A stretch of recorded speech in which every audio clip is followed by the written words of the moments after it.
Hey, what's up, guys? This is Tyler Mayforth in the Daily Record office bringing you this post-game video blog.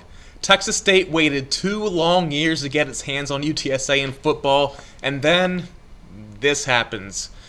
The Roadrunners handled the Bobcats all afternoon in a 38-31 win in front of 39,032 fans inside the Alamo Dome in San Antonio. I don't know where to begin with this game, guys. Texas State just did not have it. They went down 10-0 early after allowing a field goal and then going 3 and out and then allowing a 79-yard punt return. It was the first punt return for a touchdown and longest punt return in UTSA program history, albeit the Roadrunners have only been around for 3 years. 2 years is a competitive nature. And then it got to 17-7. The Bobcats brought it back to 17-14 on a 2-yard run by Sean Rutherford. He kind of supermaned over the top, diving in.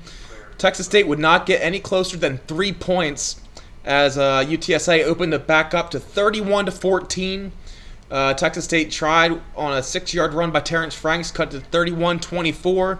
Then it was 38-24 at one moment, and Brandon Smith punched in the final touchdown, his first collegiate touchdown, to bring it within the final score of 38-31. The story of this game was missed opportunities for Texas State, and Texas State's awful defense once again.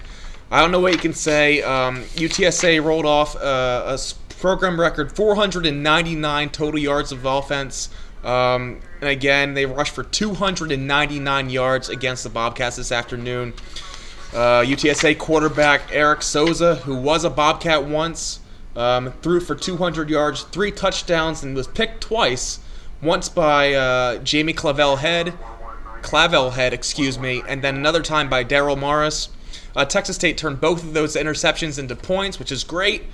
But then Souza also ran for 97 yards and a touchdown, and his last touchdown was a 2-yard run to put UTSA up 31-14. A lot of people were calling for Coach Franchione's head after the loss. It's a little bit too early for that. There's still a long way to go with this program, but this was certainly a disheartening loss. If anything of this loss falls on the Bobcats, well, everything falls on the Bobcats, but if there's one coach that falls for some blame for most of this year, it's defensive coordinator Craig Navarre. His defense has just not been getting it done, be it to the scheme, be it the players in it. The Bobcats have one of the nation's worst rush defenses, and this pass defense isn't much better. And they got to get it turned around in a hurry because they do not want to lose their 6th consecutive game next week when they face off against, New Mexico State. And if they lose New Mexico State, well, it's a good thing the season's over because it was just about to be if that was a game in the middle of the season. In case you don't know, New Mexico State does not have a win against an FBS program yet this season. And UTSA actually earned its first home FBS win against an FBS opponent today inside the Alamo Dome against Texas State. In other news, Sean Rutherford had a huge game. Rutherford threw for 342 yards. That was a season high.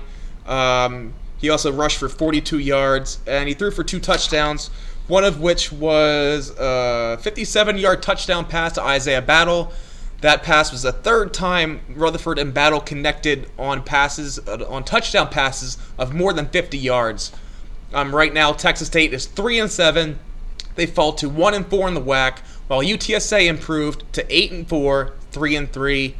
A great season for UTSA, obviously, and Texas State needs to try their best to salvage the season next week as they host New Mexico State for Senior Day, and the Texas State Bobcats have quite the senior class they're going to say goodbye to, including Sean Rutherford, Daryl Morris, Joplo Bartu, who had another monster game, 11 tackles. I believe he has 54 tackles in his last 4 games, so Bartu stepping it up.